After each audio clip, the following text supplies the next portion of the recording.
کہ ڈرامہ کیا ہوگا, تھیٹر کیا ہوگا, اس کے اندر کیا ہو, اس کا پلاٹ کیا ہوتا ہے, اس کا کیتھارسس کیا ہوتا ہے, اس کے اندر کانفلکٹ کیا ہوتا ہے, اس کو کتنے ایکٹ میں ہونا چاہیے, کیا ڈیوریشن ہونا, یہ سارا کچھ وہ آج سے 2300-2400 سال پہلے کرنے چاہیے. امپیکٹ ہوا سوسائٹی, امپیکٹ چھوڑ کے گیا سوسائٹی پہ, اس کا اثر ہوا, سماج پہ اس کا اثر ہوا, اور وہاں پہ ایک ڈیموکریسی جو ایلیٹ ڈیموکریسی تھی اس نے جنم لیا.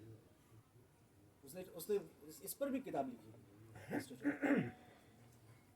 جو سب سے پہلا اخبار ہے وہ بھی ہم گریس میں دیکھتے ہیں. وہ پہلا اخبار انسانی تاریخ کا, اس کو ایکٹا ڈیورنا کہا جاتا ہے, اور وہ ہم گریک کے اندر جب بازار لگتا تھا تو وہ ایک سلیب وہاں پہ کھدی ہوئی لٹکا دیتے تھے جس میں پرائس ریٹ لکھے ہوئے ہوتے تھے, یا بادشاہ کی خبر لکھی ہوئی, یا جو کچھ اہم لوگوں کی خبریں اس میں دی گئی. وہ بازار میں جا کے اس کو ایکٹا ڈورنا کہا جاتا ہے. اچھا, یہ اس وقت کی ٹیکنالوجی تھی, یہ اس وقت کی انفارمیشن تھی, یہ اس وقت. اچھا, اب اس کے بعد کیا ہوا کہ ہم دیکھتے ہیں کہ جو ریولوشن آیا, وہ ریولوشن آیا پرنٹنگ پریس سے. جو 1440 میں جرمنی میں جب پرنٹنگ پریس کی ایجاد ہوئی ہے, اس سے پہلے آپ کتنے اخبار لکھ لو گے, کتنے کاتبوں کو بٹھا لو گے, کتنی انفارمیشن دے سکو گے لوگوں کو. لیکن جب آپ ایک دن میں 4000 پرنٹ آؤٹ نکل آئے, اس زمانے میں جو مشین بنی تھی وہ ایک دن میں 4000 پرنٹ آؤٹ دیتی تھی. آج کل کے حساب سے تو بہت کم ہے, لیکن اس زمانے کے حساب سے بہت زیادہ. تو 4000 پرنٹ آؤٹ دینے والی جب پرنٹنگ مشین بنی تو اس نے اخبار کو جنم دیا, پرنٹ میڈیا کو جنم دیا, اور پرنٹ میڈیا سے, اور نہ صرف پرنٹ میڈیا کو جنم دیا بلکہ رینیسانس کو جنم دیا, ترقی کو جنم دیا, خوشحالی کو جنم دیا. رینیسانس وہیں سے ایجاد ہوا ہے, رینیسانس کی شاخیں وہیں سے پھوٹی ہیں. رینیسانس آپ کو پتہ ہے کہ نشاط ثانی جیسے کہتے ہیں, جو یورپ کی ترقی جو شروع ہوئی ہے وہ وہیں سے شروع ہوئی. جو کتابیں ٹرانسلیٹ ہوئی ہیں, جو کتابیں عام عوامی انداز میں لکھی گئیں, اس سے پہلے ایلیٹ کلاس میں لکھی جاتی تھی, اس زبان میں لکھی جاتی تھی جو سمجھی نہیں. اب ابھی میں سنسکرت میں لکھ کر آپ کو کچھ دے دوں تو آپ کو سمجھے گی,